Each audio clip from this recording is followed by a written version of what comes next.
আচ্ছা দাদা, এটা কি আপনার বাড়ি? না, এটা আমার শ্বশুর বাড়ি। ও, জানেন তো দাদা, আমি যখনই এই বাড়ির সামনে দিয়ে যাই আমার মনে হয় এই বাড়ির সঙ্গে আমার গভীর টান আছে। আচ্ছা দাদা, আপনার বাড়িতে বড় কেউ আছে? হ্যাঁ, আমার শাশুড়ি মা।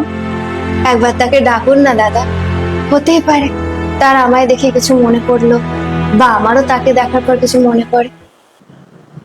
মা, তোমার মেয়ে আবার গাঁজা খেয়ে এসে ভুলভাল বকছে। কোথায় ও? হ্যাঁ, তুই আবার আছি গাঁজা খেয়েছিস? চল তোর, চল চল, গাঁজা খেয়ে गजब बेइज्जती।